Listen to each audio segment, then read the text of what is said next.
1953 में Iran Soviet संघ के बहुत करीब जा रहा था। तभी अमेरिका का खुफिया विभाग CIA और ब्रिटेन का खुफिया विभाग MI6 मिलकर उस समय के ईरान सरकार को गिरा दिया। जबकि ईरान में राजा पहलवी का सरकार था, तो अमेरिका और ईरान के बीच 26 सालों तक दोस्ती था।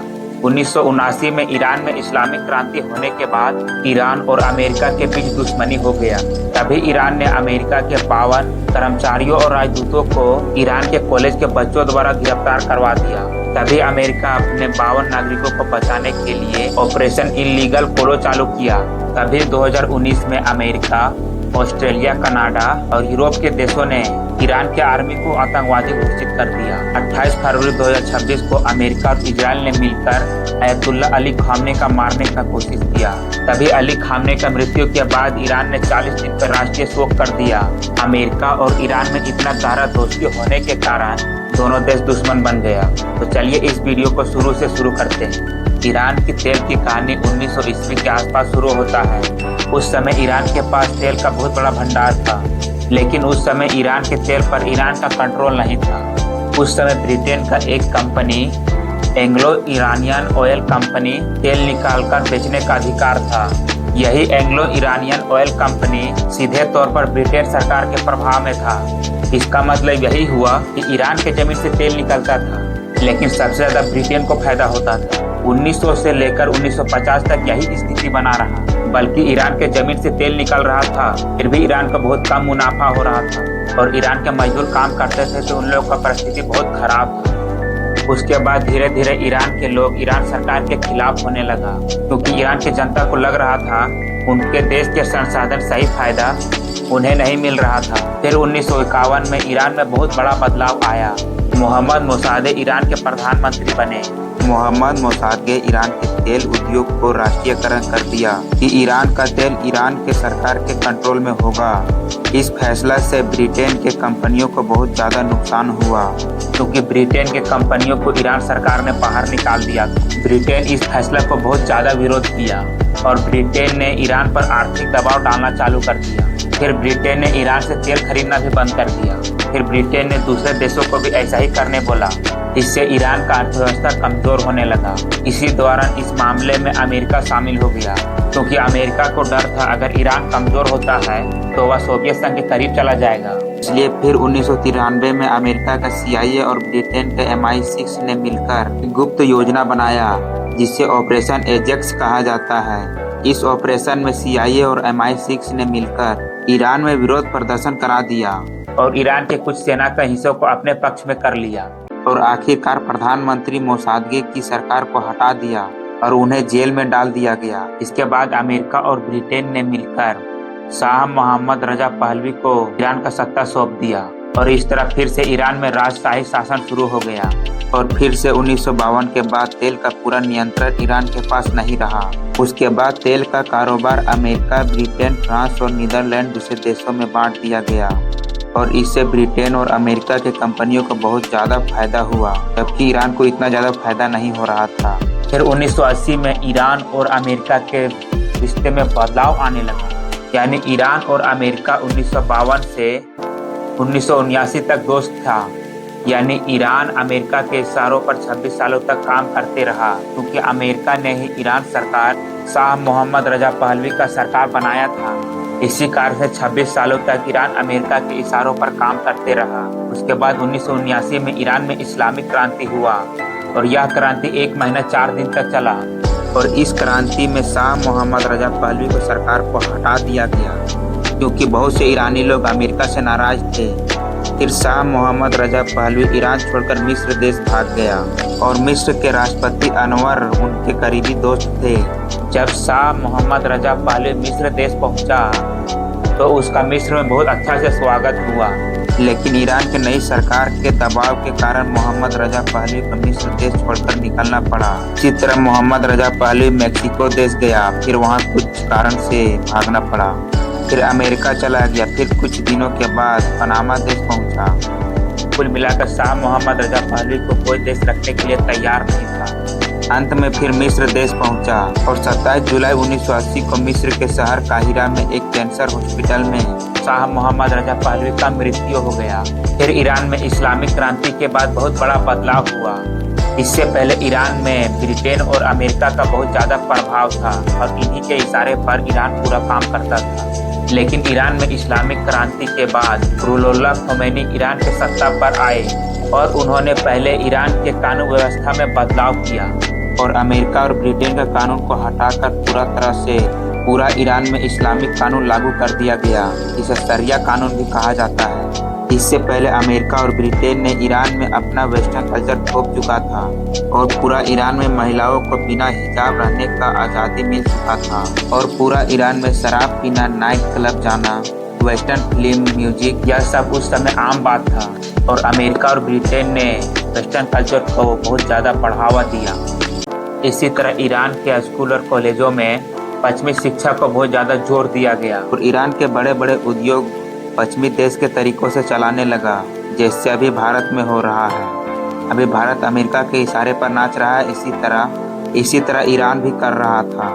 अमेरिका अपना वेस्टर्न कल्चर ईरान में थोपकर बोलता है कि यह मॉडर्न है, लेकिन असल में यह वेस्टर्न है, जिसे पश्चिमी संस्कृति भी बोला जाता है। लेकिन जब ईरान के सत्ता में रुहुल्लाह खोमैनी ईरान के सुप्रीम लीडर बने तो पूरा ईरान में वेस्टर्न कल्चर को हटाकर अपना इस्लामिक कानून लागू कर दिया और ईरान के पुराना कानून को हटाकर नया कानून बनाया गया। और ईरान में सबसे बड़ा फैसला नेता नहीं लेता है, बल्कि एक बड़ा धर्म गुरु, जिसे ईरान में सुप्रीम लीडर भी कहा जाता है।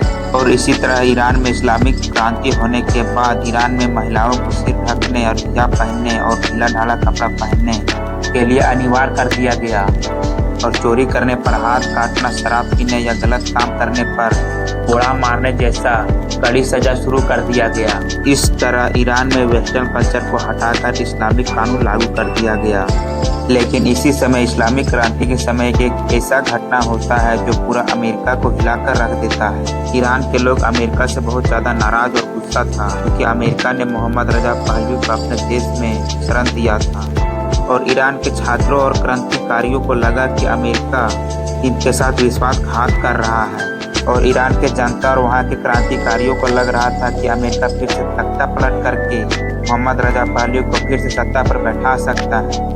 तभी 4 नवंबर 1979 को यही गुस्सा अमेरिका के संकट बनने वाला था। ईरान के सैकड़ों छात्र ईरान के तेहरान में अमेरिका के दूतावास के बाहर जमा हो गए और देखते देखते भीड़ बेकाबू हो गया और दीवार फांदकर ईरान के छात्रों ने अमेरिका के दूतावास के इलाकों में कब्जा कर लिया और वहां मौजूद 52 अमेरिकी कर्मचारियों और राजदूतों को बंधक बना लिया और इन 52 लोगों को आंख में पट्टी बांधकर अलग अलग कमरों में कैद कर दिया गया। और ईरान ने अमेरिका से साफ बोला कि मोहम्मद रजा पहलवी को हमको सौंप दो, लेकिन अमेरिका ने इस मांग को ठुकरा दिया और इस तरह ईरान और अमेरिका के बीच दुश्मनी बढ़ गया। लेकिन यही बात समझना बहुत जरूरी है कि कोई भी दूतावास को उस देश का आर्मी या पुलिस गिरफ्तार नहीं कर सकता है, इसलिए ईरान ने अमेरिका के राजदूत को गिरफ्तार नहीं कर सकता था। इसी कारण से ईरान ने स्कूल और कॉलेज के बच्चों से 52 अमेरिकी कर्मचारियों और राजदूतों को गिरफ्तार करवाया। अगर ईरान आर्मी या पुलिस से राजदूतों को गिरफ्तार करवाता तो यह अंतर्राष्ट्रीय कानून का उल्लंघन था। लेकिन यही अमेरिका पर आते हैं तो वेनेजुएला के राष्ट्रपति और उनके पत्नी को गिरफ्तार कर लेता है, तो यह अंतर्राष्ट्रीय कानून का उल्लंघन नहीं है। लेकिन जब 52 अमेरिकी लोगों को ईरान ने गिरफ्तार किया तो अमेरिका ने एक गुप्त सैन्य अभियान चालू किया। इस ऑपरेशन का नाम था ऑपरेशन इलीगल फ्लो रखा गया। इस गुप्त ऑपरेशन में 8 हेलीकॉप्टर और कुछ C-130 विमान ईरान के रेगिस्तान पर उतरना था और वहां 52 अमेरिकी लोगों को तेहरान से छुड़ाकर ईरान को बिना बताए लेकर आना था। लेकिन रास्ते में ही एक हेलीकॉप्टर में समस्या आ गया, जिससे एक हेलीकॉप्टर को वापस लौटना पड़ा। इसी तरह दूसरा अमेरिकी हेलीकॉप्टर जैसे ही ईरान के धरती पर उतरा, रेत के तूफान के कारण दूसरा हेलीकॉप्टर भी कंट्रोल खो बैठा, इसलिए दूसरा हेलीकॉप्टर को भी अमेरिका लौटना पड़ा। अब इस ऑपरेशन में 6 हेलीकॉप्टर ही बचे थे, लेकिन फिर एक हेलीकॉप्टर ईरान के रेगिस्तान में खराब हो गया और जबकि इस ऑपरेशन में कम से कम 6 हेलीकॉप्टर का जरूरत था, इसलिए इस ऑपरेशन को अमेरिका ने रद्द कर दिया।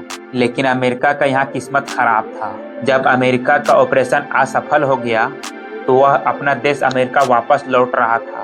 तभी ईरान के रेगिस्तान में बहुत खतरनाक धूल उड़ा और एक हेलीकॉप्टर और C-130 विमान आपस में टकरा गया और इस हादसे में अमेरिका के 8 सैनिक मारे गए और इस तरह अमेरिका इस ऑपरेशन को बंद कर दिया। लेकिन यह ऑपरेशन अगर सफल हो जाता तो बहुत अच्छा था, लेकिन यह ऑपरेशन असफल रहा। इससे अमेरिका का बहुत ज्यादा बेइज्जती हो गया। फिर अमेरिका ने ईरान के अरबों डॉलर पैसा फ्रीज कर दिया और ईरान का व्यापार भी रोक दिया गया। इससे ईरान का हालत बहुत खराब होने लगा। तभी अमेरिका ने ईरान और इराक के बीच युद्ध करवा दिया। इससे ईरान को बहुत ज्यादा पैसा का जरूरत पड़ने लगा। उसी तरह समय बीतता गया और बंधकों ने कैद में 100 से 200, 200 से 300 दिन तक काट लिया। तभी ईरान में बहुत ज्यादा दबाव बनाया गया और ईरान में पैसा का भी बहुत कमी हो रहा था। तभी अमेरिका और ईरान के बीच समझौता हुआ और इसी तरह ईरान ने 52 बंधकों को छोड़ दिया। पूरा 444 दिन बाद ईरान ने अमेरिका के बंधकों को छोड़ा। लेकिन इतना समय तक अमेरिका और ईरान के बीच दुश्मनी बहुत खतरनाक हो चुका था। तभी ईरान के सुप्रीम लीडर अयतुल्ला रुहोल्लाह खोमैनी 3 जून 1989 को 46 साल की उम्र में मृत्यु हो गया और उनका अंतिम संस्कार करने के लिए दुनिया के अलग अलग देशों से और ईरान से लगभग 1 करोड़ लोग आए थे। इतना ज्यादा भीड़ होने के कारण इनका मृत शरीर को हेलीकॉप्टर से ले जाया गया और फिर 1989 में अयतुल्ला रुहोल्लाह खोमैनी की मौत के बाद ईरान के दूसरे सुप्रीम लीडर अयतुल्ला अली खामने बने। खामने की मृत्यु के ठीक अगले दिन 4 जून 1989 को ईरान में एक खास कमेटी में अली खामने को नया नेता चुन लिया गया। फिर इसी तरह ईरान और अमेरिका के बीच कभी दोस्ती होता तो कभी दुश्मनी होता।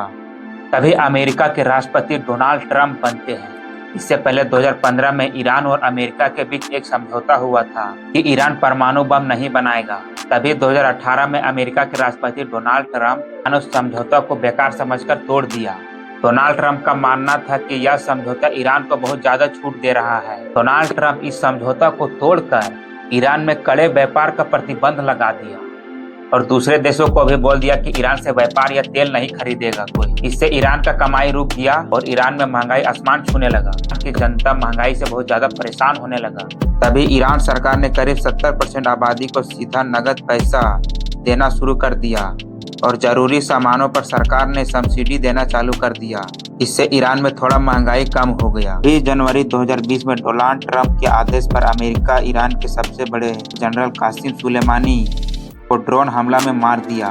फिर मई 2024 में एक हेलीकॉप्टर क्रैश में ईरान के राष्ट्रपति इब्राहिम राइसी और विदेश मंत्री अमीर अब्दुल्ला का मृत्यु हो गया। मौसम खराब होने के कारण हेलीकॉप्टर पहाड़ में टकरा गया, जिससे दोनों का मृत्यु हो गया और ईरान ने अमेरिका पर आरोप लगाया हेलीकॉप्टर का पुर्जा पुराना हो गया, जिससे बदला नहीं गया। इसी कारण से हेलीकॉप्टर क्रैश हो गया। यानी इन दोनों को भी अमेरिका ने ही मारा।